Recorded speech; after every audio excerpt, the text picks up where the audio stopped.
It's possible that there's only one civilization in the Milky Way galaxy. There may only have ever been one, and there may only ever be one. And that's us. We may be the first and last. That's important. If you're looking for a hint as to how we should behave politically, towards each other, towards our planet, then this idea matters. Imagine that the Earth is the only place in a galaxy where intelligent life exists. The only place where collections of atoms as old as time have come together into improbable patterns that can think and feel and bring meaning to an otherwise meaningless universe. How should we behave? Surely, notwithstanding the fact that we're tiny, fragile things on a mote of dust, orbiting around one star amongst 400 billion, we must consider ourselves and our world to be inconceivably valuable.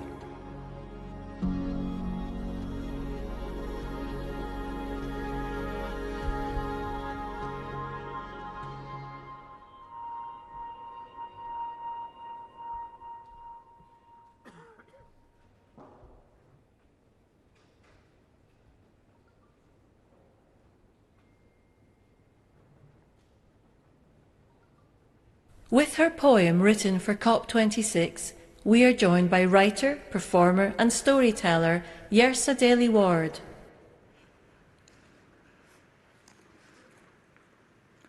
Nothing will be saved without you. It is important to begin with the fact. This is your invitation to lead with light. You were born to be creators of the ground entrusted. Yesterday's beneficiaries, inheritors of land, air, time. Now is all we have left, holding the world in our hands, with the most inconvenient truth to honor the earth, land, sky. Our day is older than it used to be, but not yet gone. The day is dimming and still not done. Come, leading lights. We were born to be creators of the possible future. The truth will not leave without you, heavy though it may be. The staggering state of play is leaning upon you. The hour that you stand in is goldening, already coppering, already fire.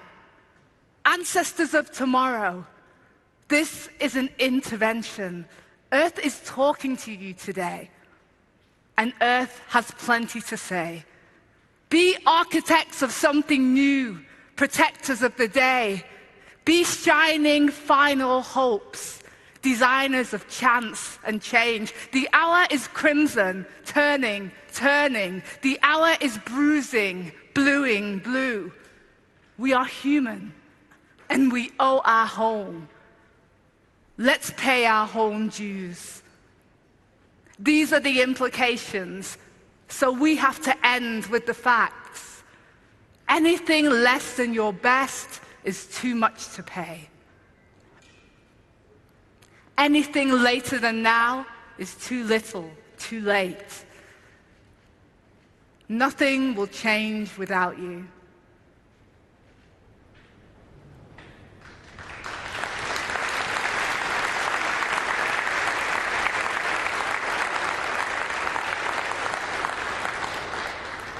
Please welcome the Prime Minister of the United Kingdom, Boris Johnson.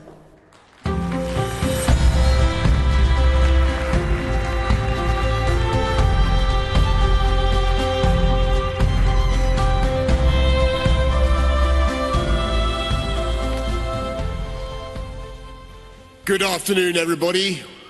Welcome to COP. Welcome to Glasgow and to Scotland, whose most globally famous fictional son is almost certainly a man called James Bond, who generally comes to the climax of his highly lucrative films strapped to a doomsday device, desperately trying to work out which coloured wire to pull to turn it off, while a red digital clock ticks down remorselessly to a detonation that will end human life as we know it. And we are in roughly the same position, my fellow global leaders, as James Bond today. Except that the tragedy is, this is not a movie, and the doomsday device is real, and the clock is ticking to the furious rhythm of hundreds of billions of pistons and turbines and furnaces and engines with which we are pumping carbon into the air faster and faster, record outputs, and quilting the earth in an invisible and suffocating blanket of CO2, raising the temperature of the planet with a speed and an abruptness that is entirely man-made. And we know what the scientists tell us, and we have learned not to ignore them. 2 degrees more and we jeopardize the food supply for hundreds of millions of people as crops wither, locusts swarm. 3 degrees and you can add more wildfires and cyclones, twice as many, 5 times as many droughts, and 36 times as many heat waves. 4 degrees and we say goodbye to whole cities. Miami, Alexandria, Shanghai, all lost beneath the waves. And the longer we fail to act, the worse it gets, and the higher the price when we are eventually forced by catastrophe to act. Because humanity has long since run down the clock on climate change. It's 1 minute to midnight on that doomsday clock, and we need to act now. If we don't get serious about climate change today, it will be too late for our children to do so tomorrow. I was there with many of you in Copenhagen 11 years ago when we acknowledged we had a problem. I was there in Paris 6 years ago when we agreed to net zero and to try to restrain the rise in the temperature of the planet to 1.5 degrees. And all those promises will be nothing but blah, blah, blah, to coin a phrase. And the anger and the impatience of the world will be uncontainable unless we make this COP26 in Glasgow the moment when we get real about climate change. And we can. We can get real on coal, cars, cash, and trees. We have the technology to deactivate that ticking doomsday device, not all at once. I'm afraid it's too late for that. But one by one, and with ever greater speed and efficiency, we can begin to close down those billions of hydrocarbon combustion chambers that you find currently in every corner of the planet. We can phase out the use of cars with hydrocarbon internal combustion engines. By 2035, we can do that. We in the UK are leading by ending new sales by 2030. We can end the use of coal-fired power stations. We can do it by 2040 in the developing world, 2030 in the richer nations. We can plant hundreds of millions of trees, 1 trillion. It's not technologically difficult. And halt and reverse deforestation by 2030. Not just because it's a spiritually uplifting and beautiful thing to do, but because that is the way to restore the balance of nature and to fix carbon in the air. And as we look at the green industrial revolution that's now needed around the world, we in the developed world must recognize the special responsibility we have to help everybody else to do it. Because it was here in Glasgow 250 years ago that James Watt came up with a machine that was powered by steam, that was produced by burning coal. And yes, my friends, we've brought you to the very place where the doomsday machine began to tick. And even though for 200 years the industrialized countries were in complete ignorance of the problem that they were creating, we now have a duty to find those funds. $100 billion a year that was promised in Paris by 2020, but which we won't deliver until 2023, to help the rest of the world to move to green technology. But we cannot and will not succeed by government spending alone. We in this room can deploy hundreds of billions, no question. But the market has hundreds of trillions, and the task now is to work together to help our friends to decarbonize, using our funds, the funds we have in development assistance, and working with all the multilateral development banks so that in the key countries that need to make progress, we can jointly identify the projects that we can help to de-risk so that the private sector money can come in just the same way that it was the private sector that enabled the UK to end our dependence on coal, become the Saudi Arabia of wind. We have the technology. We can find the finance, and we must. And the question for us all today is whether we have the will. And my fellow leaders, as I look around this room, I don't want to put too fine a point on it, but we all talk about what we're going to do in 2050 or 2060. I don't think it will escape the notice of the crowds of young people outside, the billions who are watching around the world, half of the population of the world under 30, that the average age of this conclave of world leaders, I'm afraid to say, is over 60. I fully intend to be alive in 2060. I will be a mere 94 years old, even if I'm not still in Downing Street. But you never know. But the children who will judge us are children not yet born, and their children. And we are now coming center stage before a vast and uncountable audience of posterity, and we mustn't fluff our lines or miss our cue, because if we fail, they will not forgive us. They will know that Glasgow was the historic turning point when history failed to turn. They will judge us with bitterness and with a resentment that eclipses any of the climate activists of today. And they will be right. COP26 will not and cannot be the end of the story on climate change.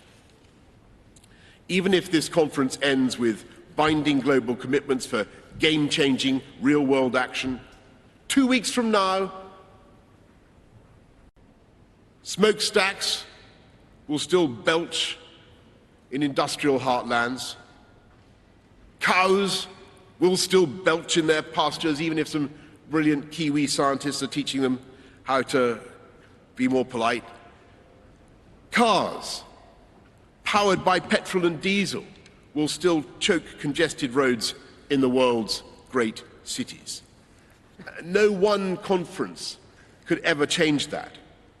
If summits alone solved climate change, then we wouldn't have needed 25 previous COP summits to get where we are today. But while COP26 will not be the end of climate change, it can and it must mark the beginning of the end. In the years since Paris, the world has slowly and with great effort and pain built a lifeboat for humanity. And now is the time to give that lifeboat a mighty shove into the water, like some great liner rolling down the slipways of the Clyde. Take a sextant sighting on 1.5 degrees and set off on a journey to a cleaner, greener future.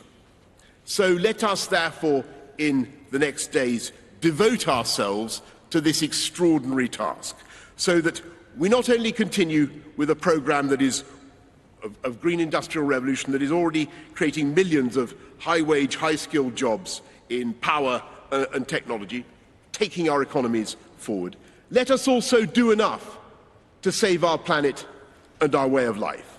And as we work, let us think about those billions of beady eyes that are watching us around the world, increasingly edgy and disenchanted.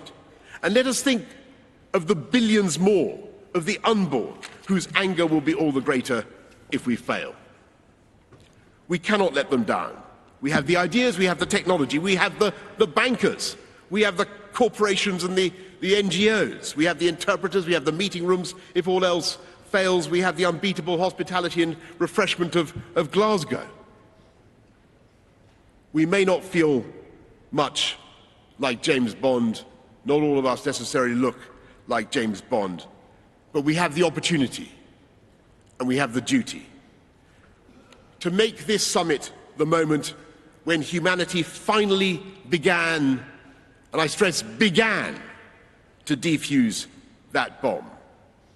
And to make this the moment when we began irrefutably to turn the tide and to begin the fight back against climate change.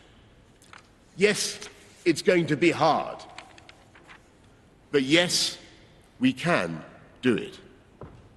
And so let's get to work with all the creativity and imagination and goodwill that we possess. Thank you very much, and good luck to all of us. Thank you.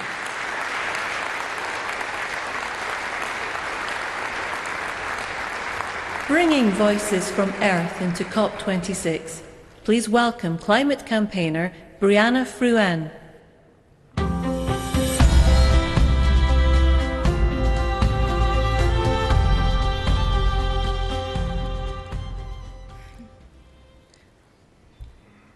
When I was a little girl, I was taught the importance and impact of words. In my culture, in Samoa, there's a proverb that goes, "E pala ma'a ai le pala upu." It means that even stones decay, but words remain. A lesson in knowing how words can be wielded, how text can change everything, how each word you use is weighted, how switching one word or number could reframe worlds, how climate action can be vastly different from climate justice, how 2 degrees could mean the end and 1.5 could mean a fighting chance. You all have the power here today to be better, to remember that in your meeting rooms and drafting documents are more than just black and white objects, to remember that in your words you wield the weapons that can save us or sell us out. I don't need to remind you the reality of vulnerable communities. If you're here today, you know what climate change is doing to us. You don't need my pain or my tears to know that we're in a crisis. The real question is whether you have the political will to do the right thing, to wield the right words, and to follow it up with long overdue action.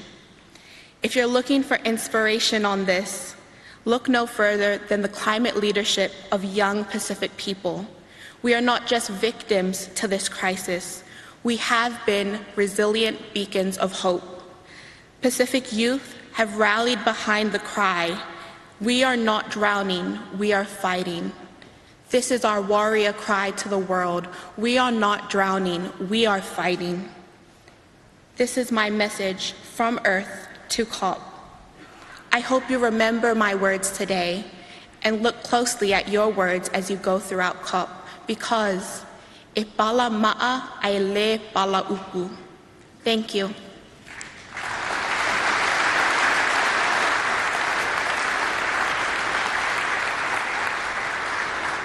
Now please welcome to the stage Chai Sudoi.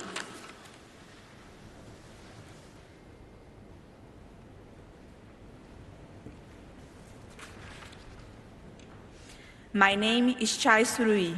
I'm 1 in 24, but my people have been living in the Amazon forest at least 6,000 years. My father, the great chief Almi Surui, taught me that we must listen to the stars, the moon, the wind, the animals, and the trees.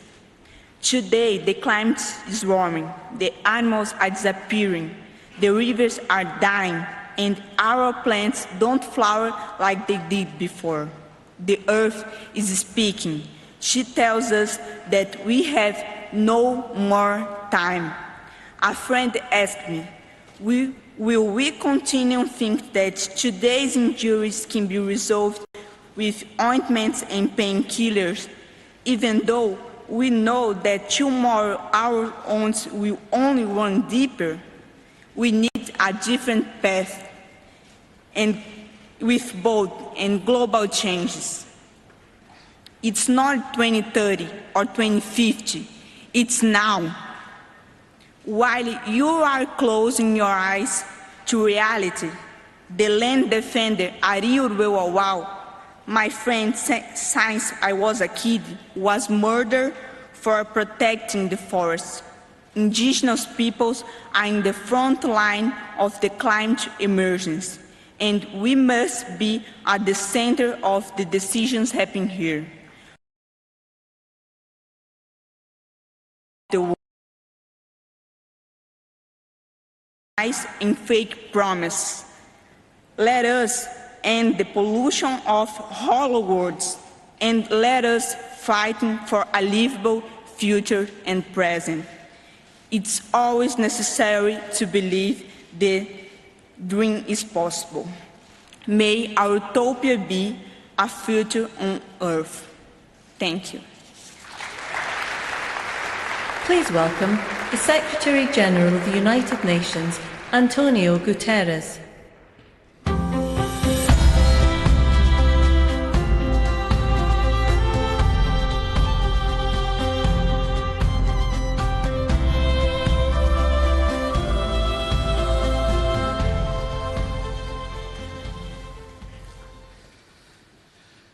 Dear Prime Minister Boris Johnson, I want to thank you and to thank COP President Alok Sharma for your hospitality, your leadership and your tireless efforts in the preparation of this COP.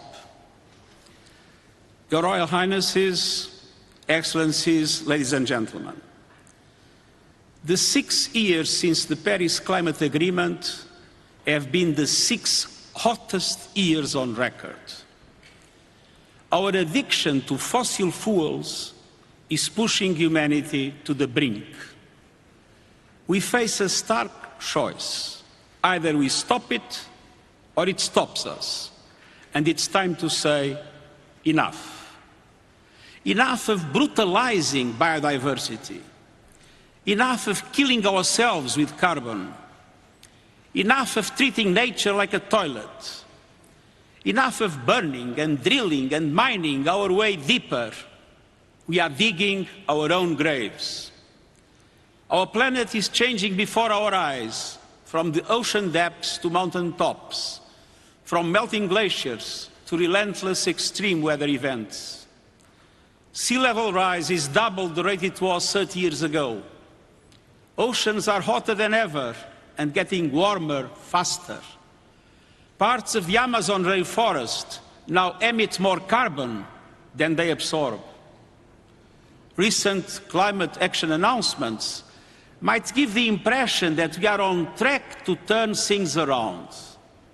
This is an illusion. The last published report on national determined contributions showed that they would still condemn the world to a calamitous 2.7-degree increase. And even if the recent pledges were clear and credible, and there are serious questions about some of them, we are still careening towards climate catastrophe. Even in the best-case scenario, temperatures will rise well above 2 degrees. So, as we open this much-anticipated climate conference, we are still heading for climate disaster. Young people know it. Every country sees it. Small island developing states and other vulnerable ones live it. And for them, failure is not an option. Failure is a death sentence. Excellencies, we face a moment of truth.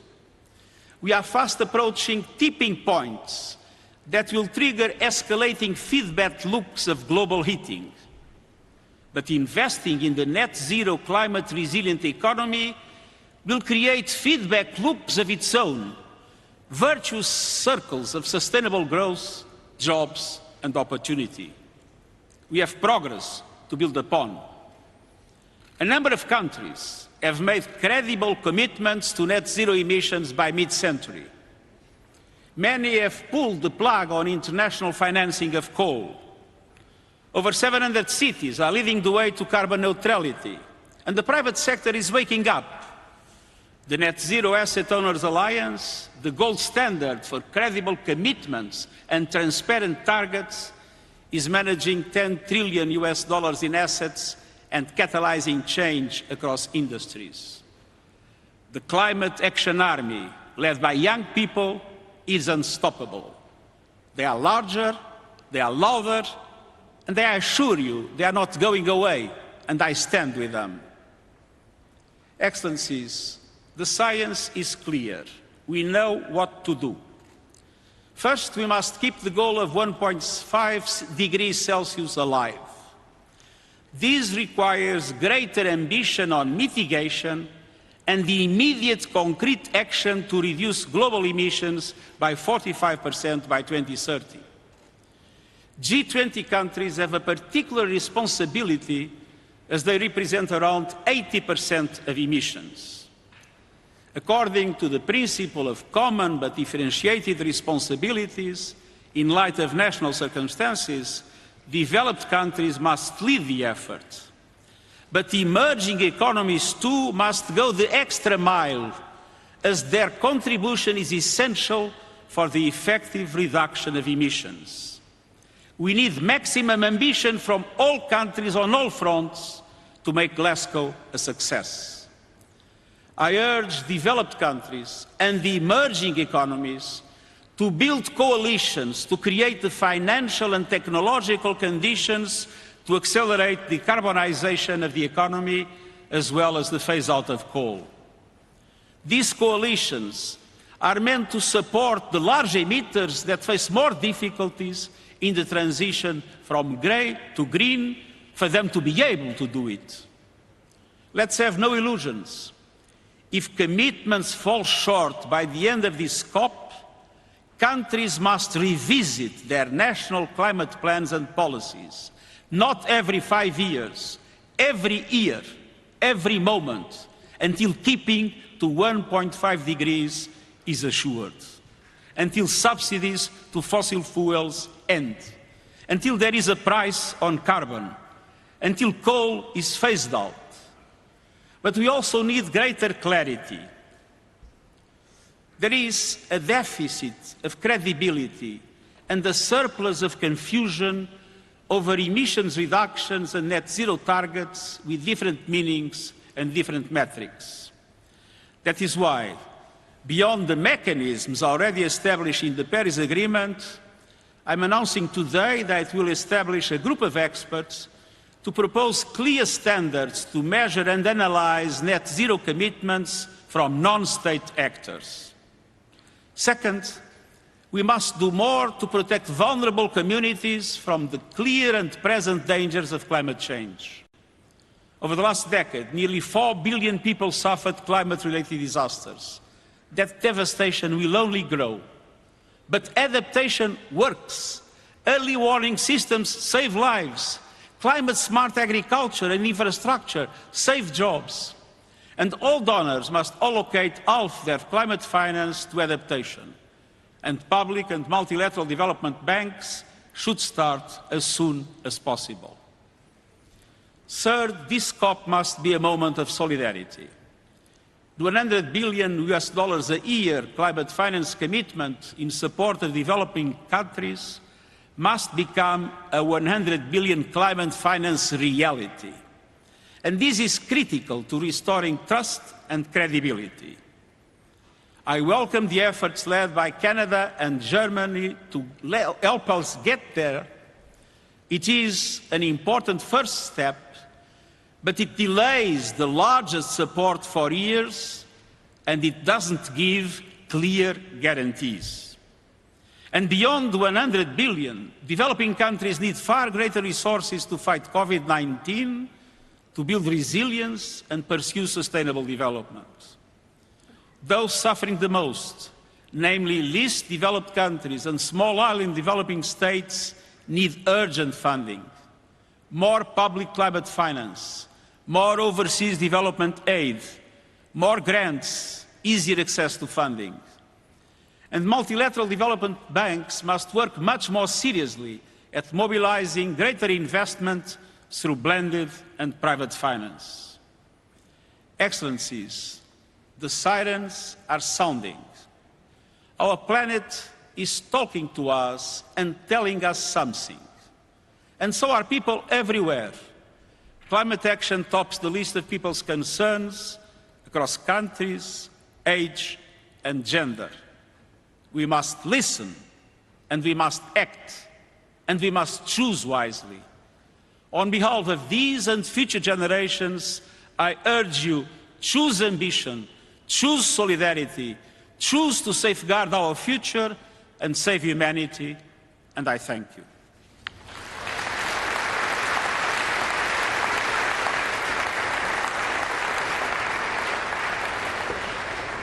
There will now be a short film, a message from our planet to all of us, Earth to COP.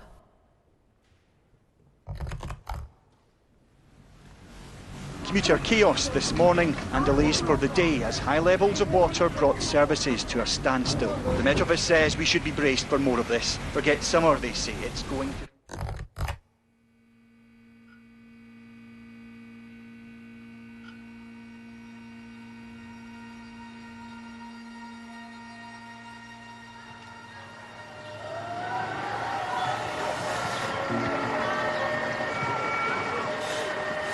But the evidence in the record now is becoming clearer and clearer. No longer assume the temperature of the world is stable. Более 70 лет, но все еще загрязненность воздуха остается основной. Average American, that carbon footprint is about 16 tons of carbon emissions. What about COP26?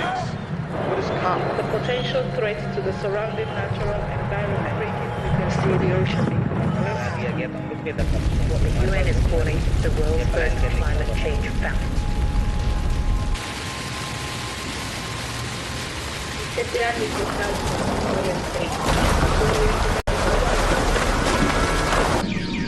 Frequency of Scientists are correct in their fears. The sure sign of climate change. I'm sorry. No, don't be sorry. No, that's because the more we take, the less there is for future generations.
On our warming planet, there are reasons.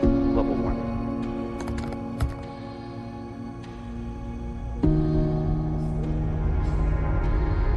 We need innovation, and this kind of I'm really glad people are starting to buy electric cars and launched the largest tree plantation campaign. It is now cheaper to build offshore wind farms. To develop a climate-altering crop. Continually reinvesting in our grasslands. We are locking down a critical moment that cannot not be part of. Enormous opportunity in agriculture. We can become stubborn optimists. COP26 is one of the most important diplomatic gatherings in history. But humanity already knows what to do. We can do it overnight, but we can set that end date. We've got a long way to go. But there is momentum. Roll up your sleeves and do it.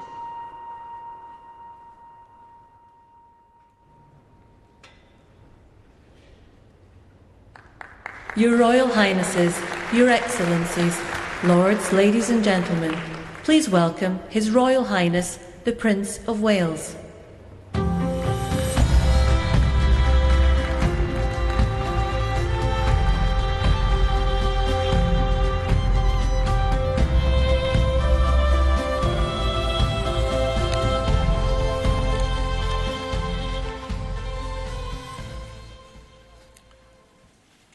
Your Excellencies, ladies and gentlemen, the COVID-19 pandemic has shown us just how devastating a global cross-border threat can be.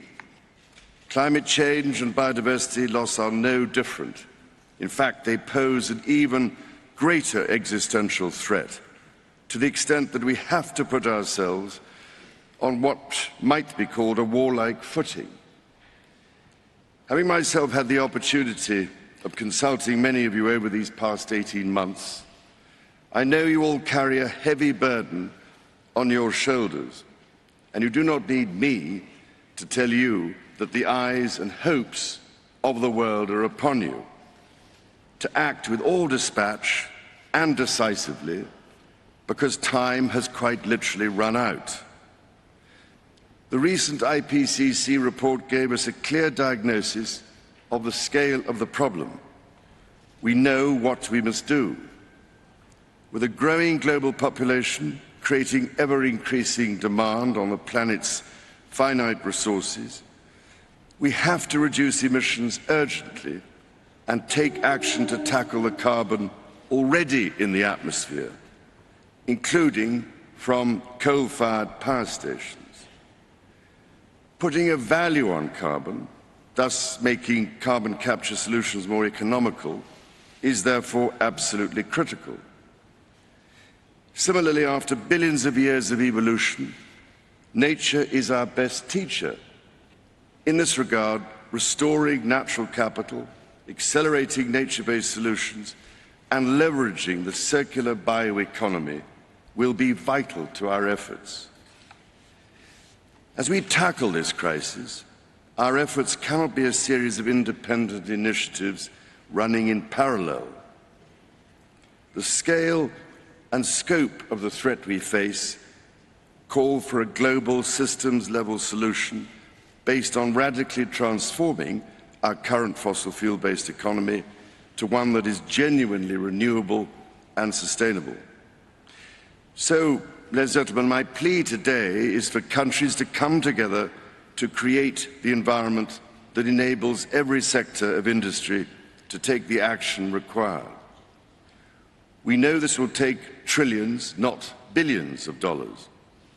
We also know that countries, many of whom are burdened by growing levels of debt, simply cannot afford to go green.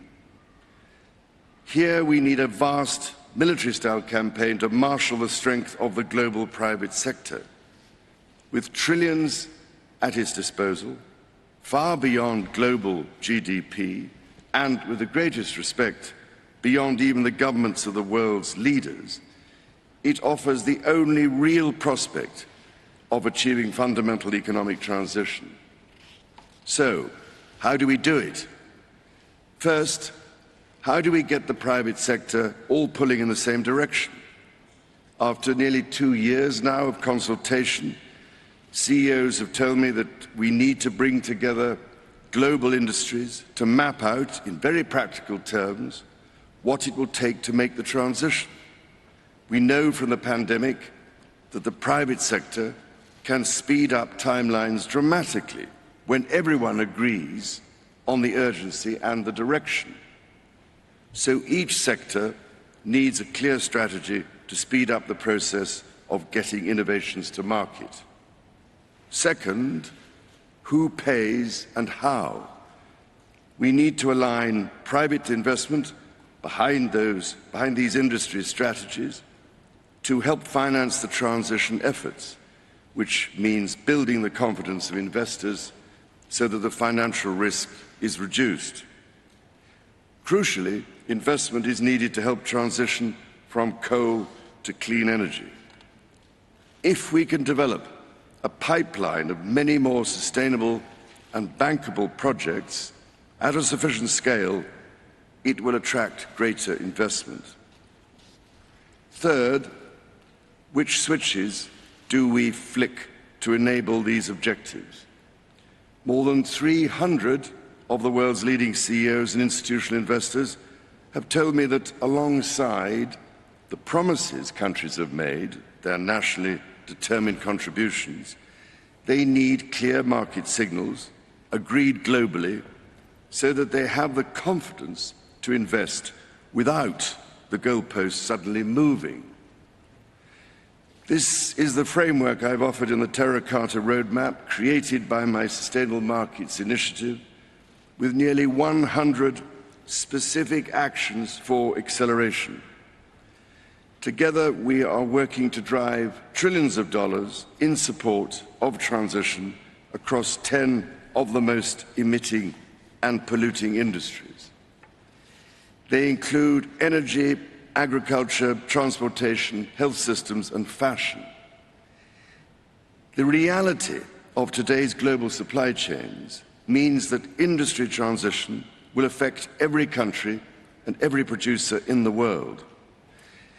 There is absolutely no doubt in my mind that the private sector is ready to play its part and to work with governments to find a way forward.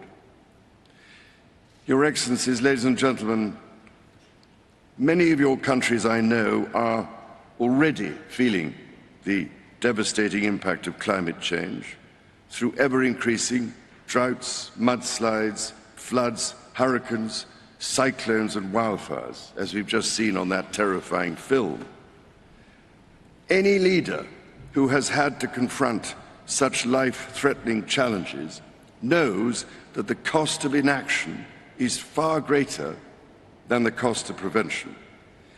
So I can only urge you, as the world's decision makers, to find practical ways of overcoming differences so we can all get down to work together to rescue this precious planet and save the threatened future of our young people. Thank you, ladies and gentlemen.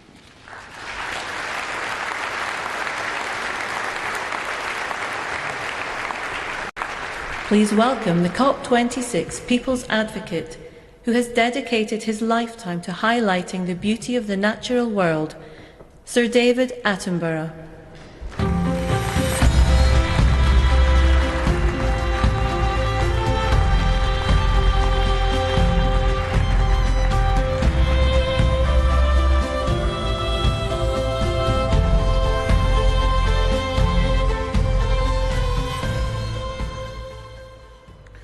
Your Excellencies, delegates, ladies and gentlemen, as you spend the next 2 weeks debating, negotiating, persuading and compromising, as you surely must, it's easy to forget that ultimately the emergency climate comes down to a single number: the concentration of carbon in our atmosphere.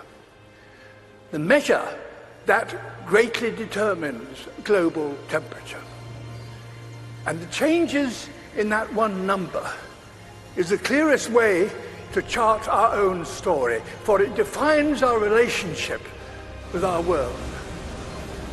For much of humanity's ancient history, that number bounced wildly between 180 and 300.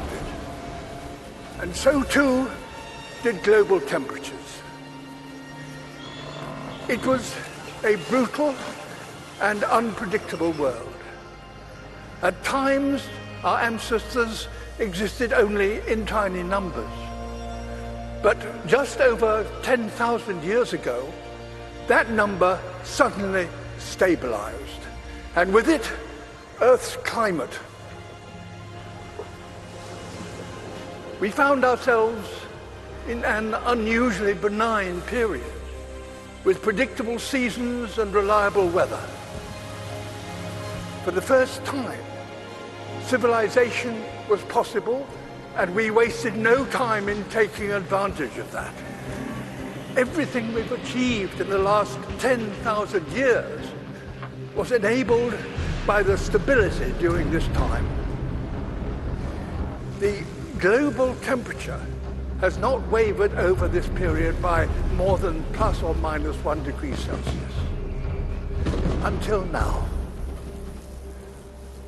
Our burning of fossil fuels, our destruction of nature, our approach to industry, construction and learning are releasing carbon into the atmosphere at an unprecedented pace and scale.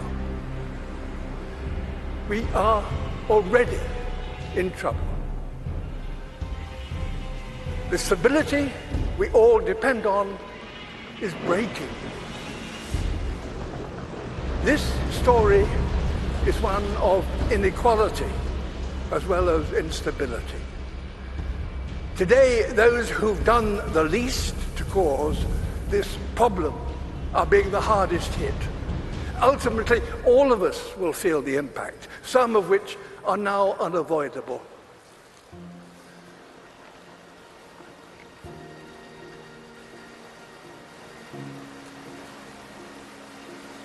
My world is melting. You think you have control, we actually have no control. I'm absolutely terrified to bring a child to this world. Is this how our story is due to end? A tale of the smartest species doomed by that all-too-human characteristic of failing to see the bigger picture in pursuit of short-term goals. Perhaps the fact that the people most affected by climate change are no longer some imagined future generation, but young people alive today. Perhaps that will give us the impetus we need to rewrite our story, to turn this tragedy into a triumph. We are, after all, the greatest problem solvers to have ever existed on Earth. We now understand this problem. We know how to stop the number rising and put it in reverse. We must have carbon emissions, halt them this decade. We must recapture billions of tons of carbon from the air. We must fix our sights on keeping 1.5 degrees within reach. A new industrial revolution, powered by millions of sustainable innovations, is essential and is indeed already beginning. We will all share in the benefits. Affordable clean energy, healthy air, and enough food to sustain us all. Nature is a key ally. Wherever we restore the wild, it will recapture carbon and help us bring back balance to our planet. And as we work to build a better world, we must acknowledge no nation has completed its development because no advanced nation is yet sustainable. All have a journey still to compete, so that all nations have a good standard of living and a modest footprint. We're going to have to learn together how to achieve this, ensuring none are left behind. We must use this opportunity to create a more equal world, and our motivation should not be fear, but hope.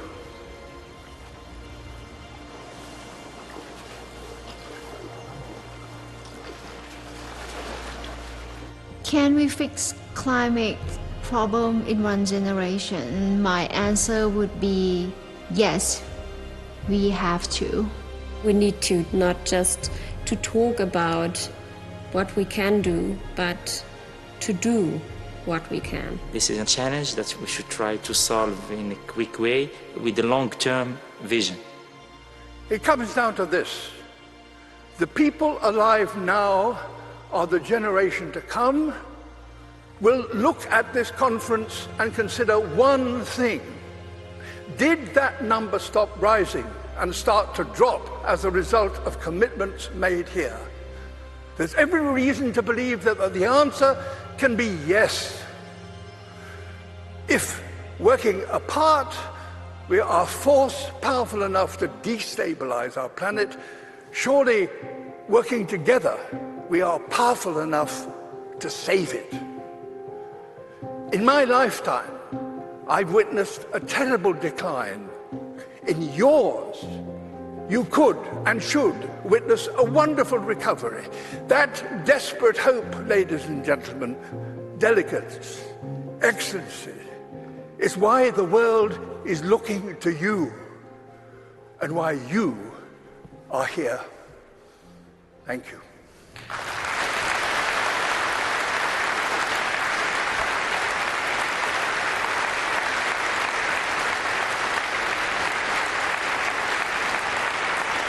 Please welcome the Prime Minister of Barbados, Mia Mottley.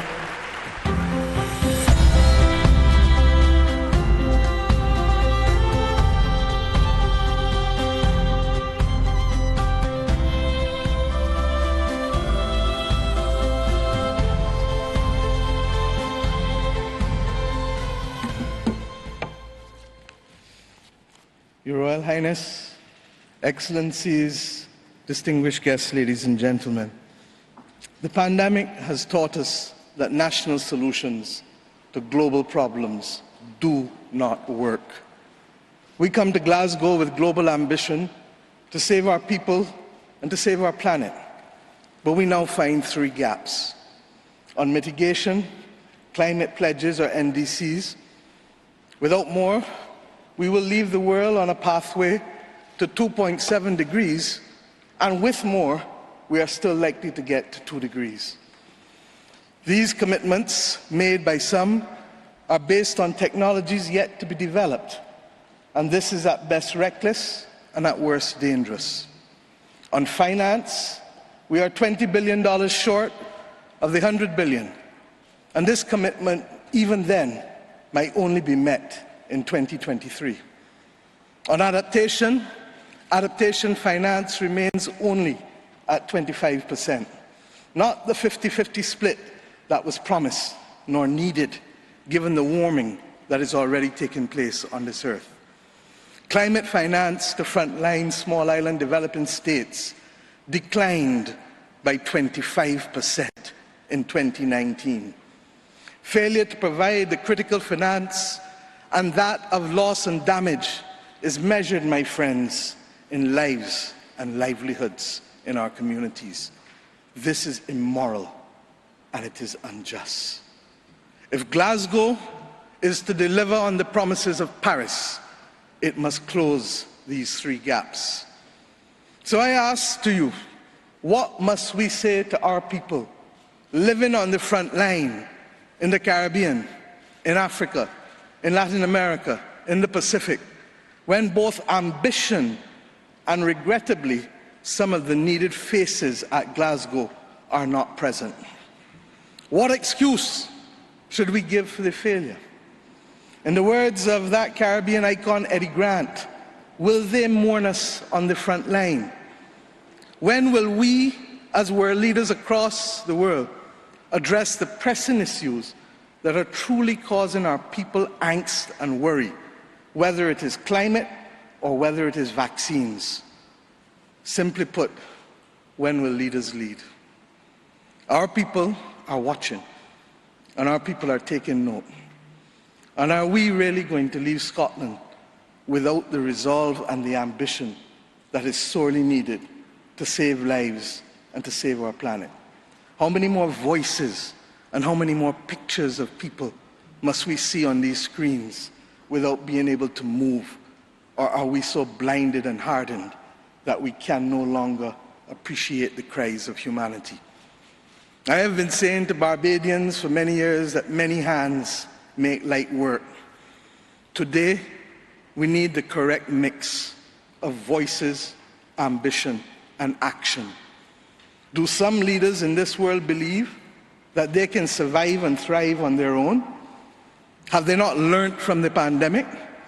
Can there be peace and prosperity if 1/3 of the world literally prospers and the other 2/3 of the world live under siege and face calamitous threats to our well-being? What the world needs now, my friends, is that which is within the ambit of less than 200 persons who are willing and prepared to lead. Leaders must not fail those who elect them to lead. And I say to you, there is a sword that can cut down this Gordian knot, and it has been wielded before. The central banks of the wealthiest countries engaged in $25 trillion of quantitative easing in the last 13 years. 25 trillion. Of that, 9 trillion was in the last 18 months to fight the pandemic. Had we used that 25 trillion to purchase bonds, to finance the energy transition, or the transition of how we eat, or how we move ourselves in transport, we would now today be reaching that 1.5 degrees limit that is so vital to us. I say to you today in Glasgow that an annual increase in the SDRs of $500 billion a year for 20 years, put in a trust to finance the transition, is the real gap, Secretary General, that we need to close, not the 50 billion being proposed for adaptation. And if 500 billion sounds big to you, guess what? It is just 2% of the 25 trillion. This is the sword we need to wield.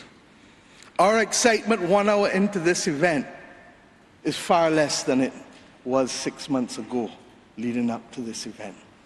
Can we, with those voices and these speeches from Sir David and others, find it within ourselves to get the resolve to bring Glasgow back on track? Or do we leave today believing that it was a failure before it starts? Our world, my friends, stands at a fork in the road. One no less significant than when the United Nations was formed in 1945. But then, the majority of our countries here did not exist. We exist now. The difference is we want to exist 100 years from now. And if our existence is to mean anything, then we must act in the interests of all of our people who are dependent on us. And if we don't, we will allow the path of greed and selfishness to sow the seeds of our common destruction. The leaders of today, not 2030, not 2050, must make this choice. It is in our hands, and our people and our planet need it more than ever. We can work with who is ready to go, because the train is ready to leave. And those who are not yet ready, we need to continue to ring circle and to remind them that their people, not our people, but their citizens, need them to get on board as soon as possible. Code red to the G7 countries. Code red to the G20. Earth to COP, that's what it said. Earth to COP. For those who have eyes to see, for those who have ears to listen, and for those who have a heart to feel, 1.5 is what we need to survive. 2 degrees, yes, SG, is a death sentence for the people of Antigua and Barbuda, for the people of the Maldives, for the people of Dominica and Fiji, for the people of Kenya and Mozambique, and yes, for the people of Samoa and Barbados. We do not want that dreaded death sentence. And we've come here today to say, try harder, because our people, the climate army, the world, the planet, needs our actions now, not next year, not in the next decade. Thank you.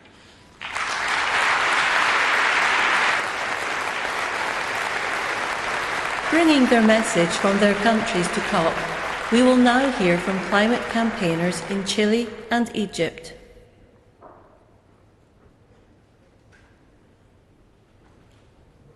Mi nombre es Isis Riquelme, activista climática, ecofeminista y estudiante de Geografía de Chile, y hoy les hablo para que se escuche la voz de la juventud de Latinoamérica. Debemos escuchar el mensaje que nuestro planeta nos envía. El mundo no está mal porque hay una pandemia, hay pandemias porque el mundo está mal. Hago un llamado a los líderes del mundo a que comprometan acciones concretas para detener la extinción de nuestras especies y de la humanidad. Hoy, los jóvenes alrededor del mundo hemos demostrado ser el presente a través de proyectos e ideas que aportan a mitigar y o adaptarse a la crisis climática. Es deber de todos los gobiernos escucharnos, es nuestro futuro el que está en juego. Las niñas y jóvenes mujeres latinoamericanas albergan sueños e ideas del mañana. Nos hemos empoderado de nuestras capacidades y hemos avanzado en materia de educación socioambiental para enfrentar esta crisis. Los proyectos que los jóvenes impulsamos para abordar el cambio son un claro ejemplo de soluciones viables y concretas para entregar las herramientas necesarias para la adaptación y empoderar a nuestras comunidades a ser agentes de cambio a lo largo de los territorios. Hemos organizado los continentes para proteger nuestros océanos por la biodiversidad invaluable que albergan. Hemos instado a la sociedad civil de 80 países a realizar acciones concretas para mitigar la crisis climática y levantar exigencias y propuestas que ustedes puedan ejecutar en sus países. Nosotros, sus niños, sus hijos, hemos decidido colaborar globalmente para cuidar nuestro hogar. Pero son ustedes quienes deciden cómo reedificarlo. Les insto a que escuchen y actúen. Debemos seguir construyendo sobre la ambición climática de la presidencia chilena en la COP25. Trabajar localmente para impactar globalmente y tomar en cuenta el conocimiento de la sociedad civil. Este es mi mensaje desde el planeta a la COP. Ayúdennos por favor a garantizar un futuro mejor. En sus manos están nuestras vidas y las de los que vienen. Lo que decidan en esta conferencia cambiará el rumbo de la humanidad. Es tiempo de actuar. تحياتي، أنا عبد الفتاح ندى، ناشط في قضية التغير المناخي ورائد أعمال اجتماعي في مجال التمكين الاقتصادي. أحدثكم من مصر لأنقل لكم رسالة باسم شباب الأرض التي باتت مهددة بخطر التغير المناخي يوما بعد يوم، بل دقيقة تلو الأخرى. النشطاء الشباب من كل أنحاء العالم يتكاتفون سويا من أجل رفع الوعي العالمي تجاه مشكلات التغير المناخي. فلابد أن يدرك الجميع أن تلك المشكلات ليست رفاهية، إنما تشكل مصيرنا الذي يتحدد من خلال كل قرار فردي نقوم به يوميا، سواء يضر بهذه البيئة أو يساهم في منحها فرصة أخرى في البقاء. حان الوقت الآن أن يبني قادة العالم أجمع على جهودنا كنشطاء، وأن يضعوا السياسات العامة التي تتصدى لأزمة المناخ في مقدمة أولوياتهم. لقد قضيت ال6 سنوات الماضية في العمل مع المجتمعات المحلية الأقل حظا في التنمية داخل مصر، من خلال تدريب الشباب والقادة المجتمعيين على ريادة الأعمال الاجتماعية والتمكين الاقتصادي باستخدام نماذج المشاريع الصديقة للبيئة. وقد وجدت أن هناك الكثير من الفرص لتحقيق التمكين الاقتصادي في تلك المناطق من خلال تلك المشاريع الخضراء. فعلى الرغم من النظرة إلى هذه المناطق أنها لا تعتبر مشكلات المناخ من ضمن أولوياتها، إلا أن الشباب هناك لديهم الكثير من الحلول المبتكرة لبدء مشاريعهم الاجتماعية الصديقة للبيئة، والتي تمكنهم من تحقيق دخل مادي بالإضافة للتصدي لأزمة التغير المناخي. هذه رسالتي من كوكب الأرض لقمة المناخ. أدعو قادة العالم لوضع مفاهيم الاقتصاد الأخضر والاقتصاد الدوار على رأس قائمة السياسات الاقتصادية العالمية في السنوات المقبلة. أؤمن بأن ذلك قد يساهم في تحويل تلك المحنة لمنحة حقيقية. أخيرا، يأمل شباب مصر في ضيافة قمة المناخ التالية، ونرحب بكم في العام القادم لرؤية نموذج مشرف من جهود شباب مصر لحماية كوكبنا وضمان مستقبل أفضل لكل من يعيش عليه. فقط تخيلوا ما يمكننا تحقيقه معا إذا وضعنا هذا الهدف كمهمتنا الجماعية. شكرا جزيلا. 15% of the world's population have a disability. Here is a message on their behalf. My name is Eddie Ndoku. Today, I'm speaking to you on behalf of the world's largest minority, the 15% of people in the world who have a disability. But make no mistake, there is nothing minor about who we are. We are larger than life, but because of systemic exclusion and inequality, our power and brilliance is often ignored or diminished. As an ambassador for the We the 15 campaign, I am here to tell you that we refuse to be rendered invisible in the climate action conversation. The impact of climate change is disproportionate for disabled people around the world. The change that climate change is creating is no longer a debate about the future or what might happen, because it is happening. We are some of the planet's most vulnerable citizens and some of the most resilient.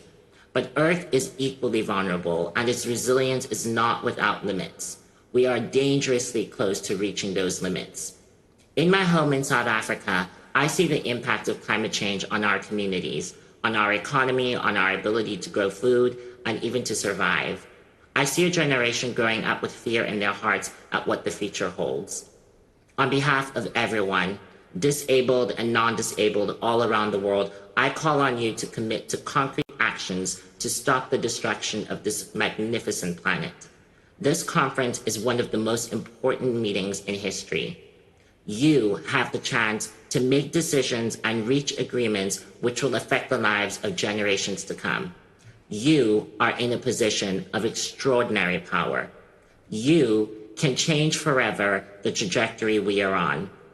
You can make a world that is once again full of hope, not fear. This is my message from Earth to COP. On behalf of We the 15, I ask you, please help us to guarantee a safer future for every life, regardless of their ability.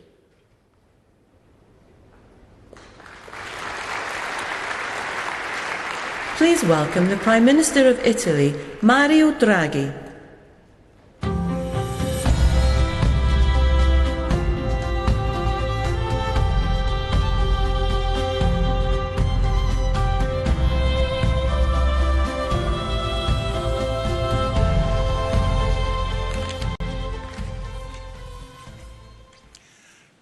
Prime Minister Johnson, Excellencies, colleagues, ladies and gentlemen, the speeches we've just heard resonate deeply with me. Over the last few years, young people have done us a service by bringing the climate agenda on the front of our political debate. Young people were the center of the pre-COP summit in Milan. In Glasgow, here, we need to make them proud. Projected rise in global temperatures is set to affect dramatically life on our planet.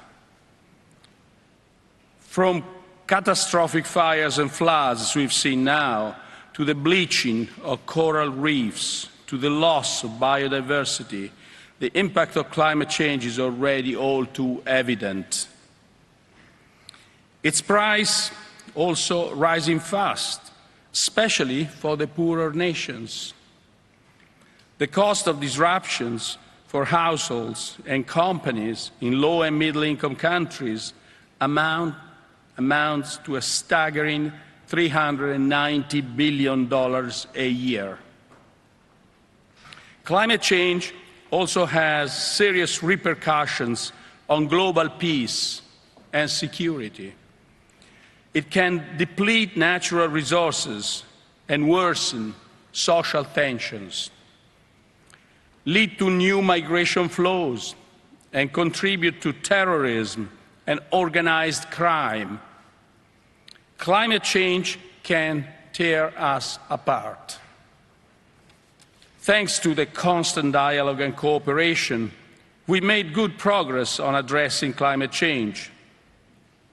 The G20 accounts for around 75% of global greenhouse gas emissions and around 80% of global GDP. At last weekend's summit in Rome, its member states agreed that we must limit the rise in global temperature to 1.5 degrees. It was the first time.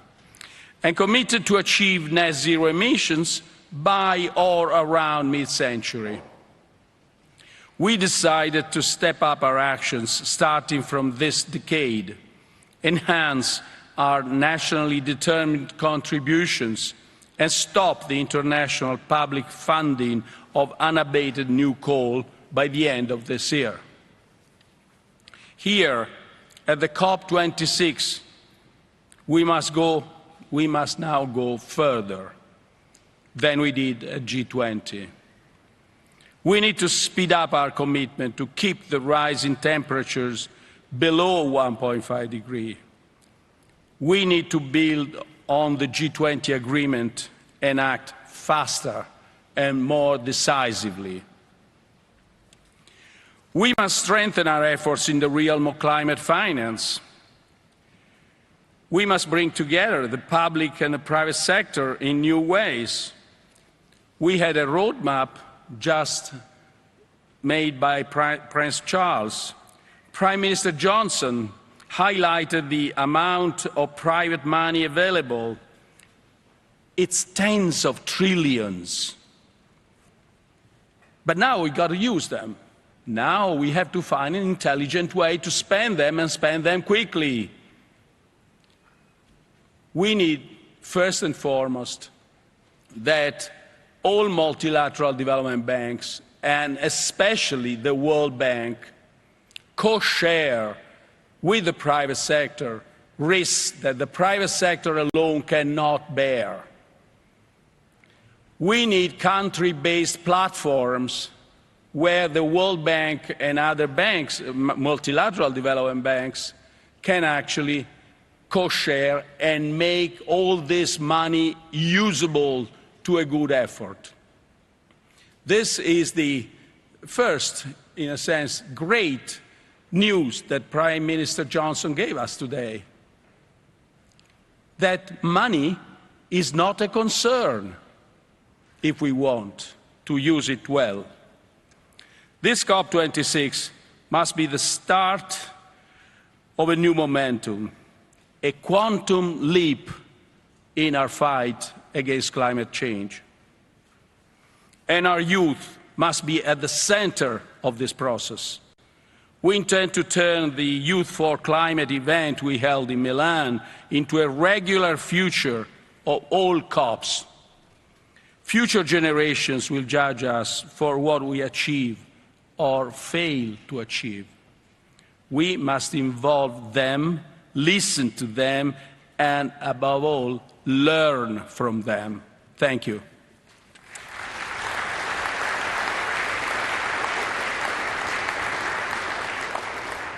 Please welcome back Yersa Daly-Ward.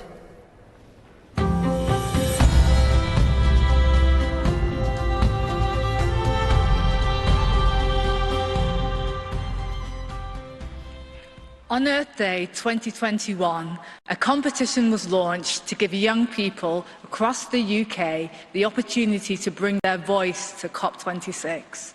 Together with Blue Peter, the longest-running children's programme in the world, COP26 asked them to use their creativity to send a message to you, the decision-makers of our planet. Thousands of children took part, and the film you're about to see brings to life the winning story written by Delphine, who has joined us here at the ceremony today. Delphine's story reminds us of what is so special about our world and why we should do everything in our power to protect our planet.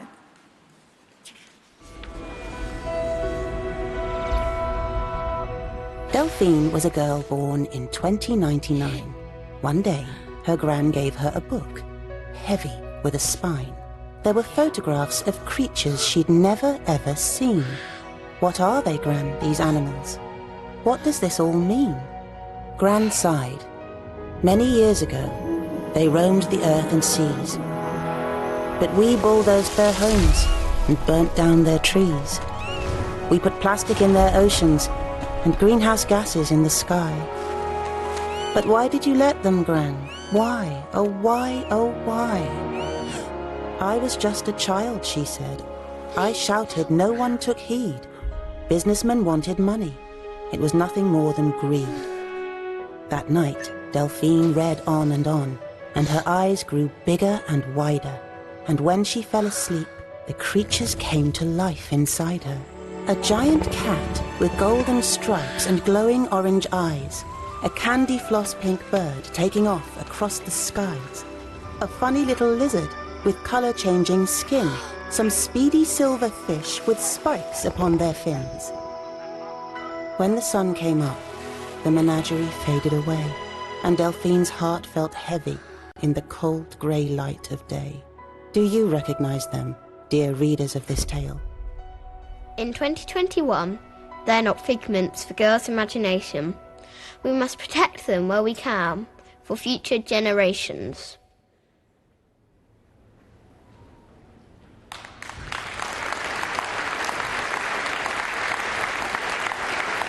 To close the ceremony, please welcome climate and environmental activist Elizabeth Watuti.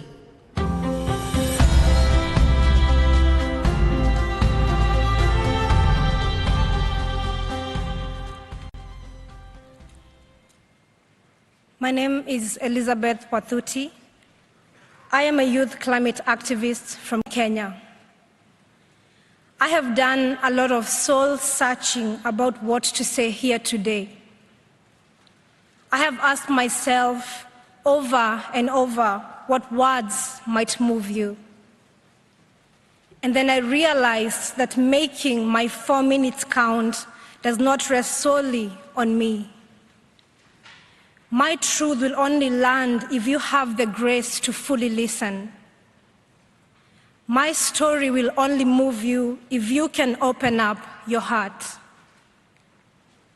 I can urge you to act at the pace and scale necessary, but in the end, your will to act must come from deep within. I need to tell you what is happening in my home country.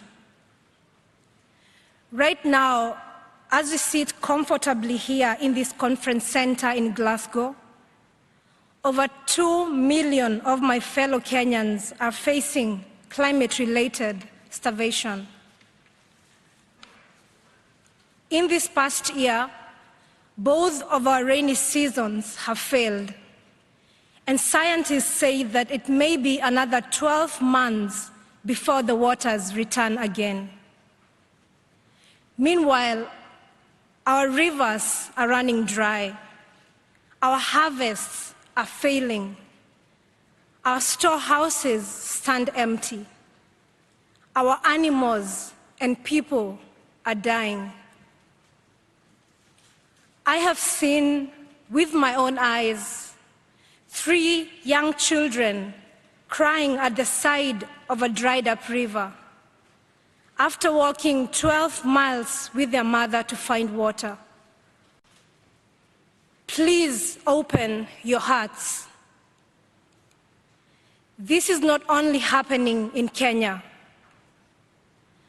Over the past few months, there have been deadly heat waves and wildfires in Algeria and devastating floods in Uganda and Nigeria.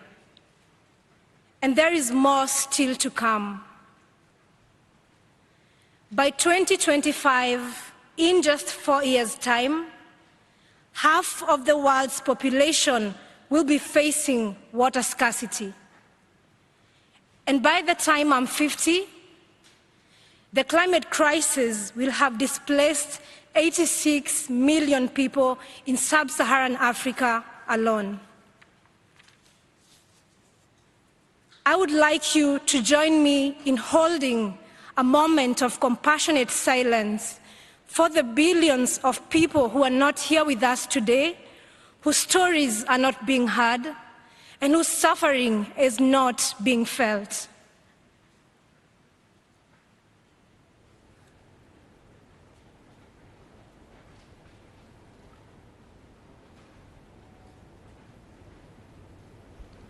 Please open your hearts. If you allow yourself to feel it, the heartbreak and the injustice is hard to bear. Sub-Saharan Africans are responsible for just 0.5% of historical emissions. The children are responsible for none. but they are bearing the brunt. We are the adults on this earth right now, and it is our responsibility to ensure that the children have food and water. I have been doing what I can. Inspired by the great Professor Wangari Maathai, I founded the Green Generation Initiative, a tree-growing initiative that enhances food security for young Kenyans. So far, we have grown 30,000 fruit trees to maturity, providing desperately needed nutrition for thousands of children. Every day, we see that when we look after the trees, they look after us.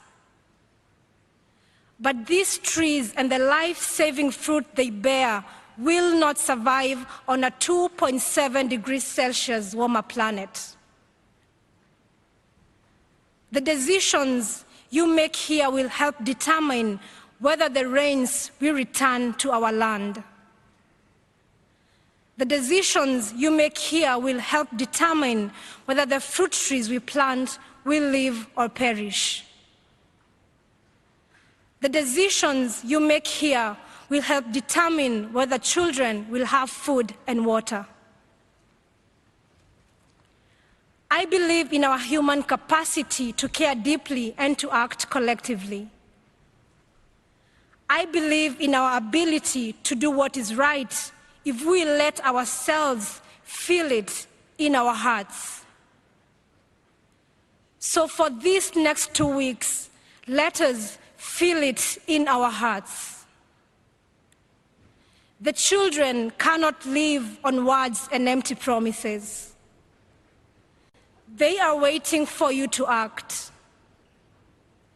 Please open your hearts and then act. Thank you.